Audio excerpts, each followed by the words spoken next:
I'm Jonathan Randall, and welcome to episode 60 of How You Like Me Now. We're really doing it! Thankfully, I've not yet been kicked out of the Lower East Side studio, and I am able to record big old episode 60. There are now 60 episodes of the How You Like Me Now podcast that people can use the things I've said against me in the future. Potential employers, future lovers, my family, and even my trolls. Yeah, I got trolls. I made it. I have regular trolls, though I'm starting to think that at least 2 of them are the same person, but that's even more flattering. That trolling me from one account wasn't enough and they had to go and create another. 60 feels somewhat significant to me right now. Last week, I shot past 60 Ko-fi members and got 70 monthly subscribers. I know, thanks to all my Ko-fi people who are helping to produce all these podcast episodes. I am also about to hit 60,000 followers on Instagram, and I'm about to turn 60. Okay, maybe that last part isn't true, or is it? Thanks to everyone who has been tuning in and supporting me. I really appreciate it. And know that together, we can make the world a better place. And boy, does it need our help. After a drone killed 3 U.S. soldiers in Jordan, it feels like we keep inching closer to a war with Iran. Death for us, more money for weapons manufacturers. Greed is God! And the United States' determination to meddle in the Middle East has made warmongers rich. Speaking of warmongering, have you heard of the Iron Sting?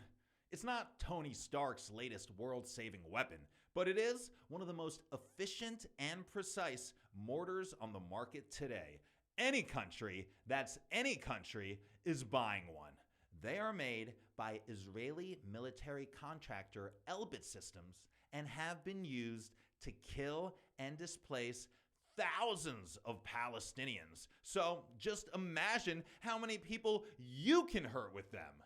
Killing machines made by Israelis tested on Palestinians. Just one of the many Israeli weapons available for a price and your undying allegiance. Israel sells drones, weapons, and surveillance equipment to 130 countries, raking in over $12.5 billion in 2022 alone. It's the largest exporter of military drones, and I'll let you guess where and who they have been tested on for years. According to Amnesty International, these Israeli companies export weapons in secrecy to avoid international monitoring and have sold weapons to more than one murderous regime. Takes one to know one. I mean, if you're trying to oppress, occupy, or dehumanize, you gotta buy your weapons from the country that has been doing it for years. They're so arrogant about it that they're probably using being accused of genocide by South Africa at the ICJ as an example of how amazing their weapons are. For me, the Jewish state being involved in weaponizing the world is a horribly bad look for Judaism and does not reflect its values. We are supposed to be a light to the nations, not sell them the weapons that'll send them spiraling into darkness. We are meant to bestow kindness on the world, not the instruments of death. We are here to repair the world, not profit from destroying it.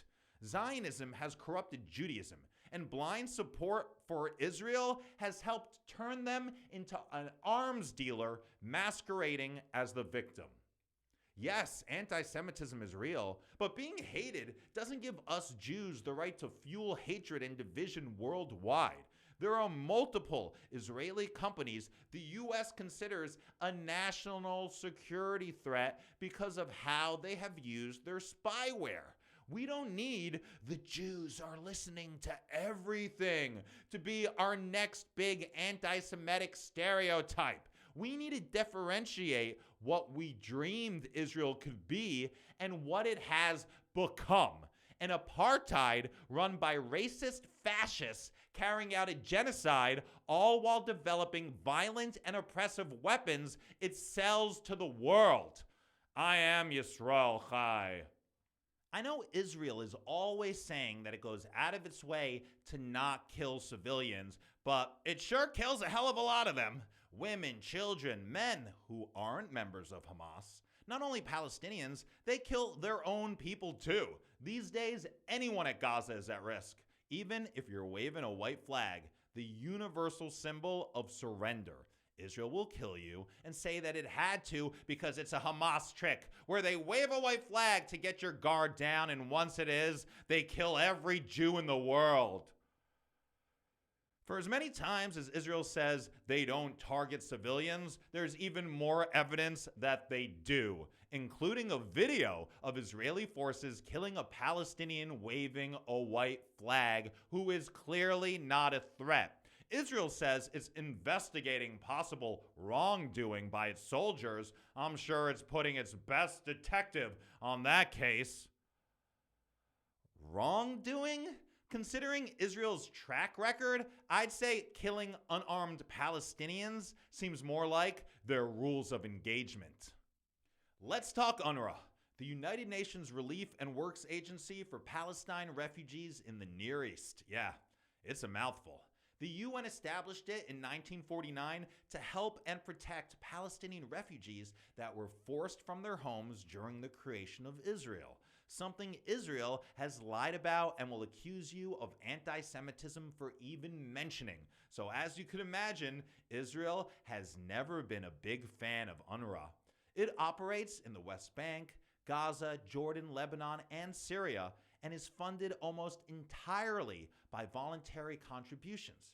Israel claims that 12 UNRWA employees were involved in the October 7th attack or its aftermath, from handing out ammunition to doing the actual kidnapping. Now, 9 people have already been fired from UNRWA, and 2 are dead, and 1 is my guest here today. No, I'm sorry. That was stupid. I'm just being an idiot. So, because of these accusations, several countries, which are basically the agency's biggest donors, have suspended life-saving humanitarian aid. As of yet, Israel's allegations have not been corroborated, and of course, anything coming out of Israel needs to be expertly verified and then some with a cherry on top. This reminds me of when Israel accused several Palestinian human rights organizations of being terrorist groups, raiding their offices and shutting them down without providing any evidence because there wasn't any, according to US intelligence and 9 EU countries. This is just the latest instance of Israel using claims of counterterrorism to limit human rights and humanitarian work for the Palestinians. After all, eliminating Palestinian society is like Zionism's dirty little not-so-secret. Because of the alleged actions of 12 employees, UNRWA is at risk of having to suspend crucial services that the people of Gaza depend on and need now more than ever. UNRWA has over 30,000 employees, 13,000 in Gaza. At least 152 of them have been killed there. Meanwhile, despite over millions being displaced, thousands being killed, countless instances of settler violence, and a genocide case on the world stage, none of the countries that suspended aid for the people of Gaza have suspended aid to Israel. And they aren't the ones experiencing a humanitarian crisis. They are the ones creating it. Follow me across social media at Jonathan Randall. Be sure to check out the End the Occupation Etsy store, where 60% of all of the profits go to help the Freedom Theater in the Jenin refugee camp and the Mercy Corps, which helps Palestinians in the West Bank and Gaza. If you like my work and want to support my content, please do so at Ko-fi.com/Jonathan Randall. I'll put the link in the description, and a super thanks to everybody who has already supported me there and become a member. I appreciate you. Well, we did it, everybody. Episode 60, which is actually a pretty big accomplishment considering that 90% of podcasts don't make it past episode 3, and 90% of those that do don't make it past episode 10. I'm not going to do the math right now to try to figure out what percentage that makes me, but I feel really good about it no matter what it is. I am extremely grateful to everybody who has supported me and the podcast. It may not be a huge success yet, but I believe what really matters is trying, creating, and having grit. If you give up because something isn't a huge success, then how can it ever become one? I'm Jonathan Randall. How you like me now?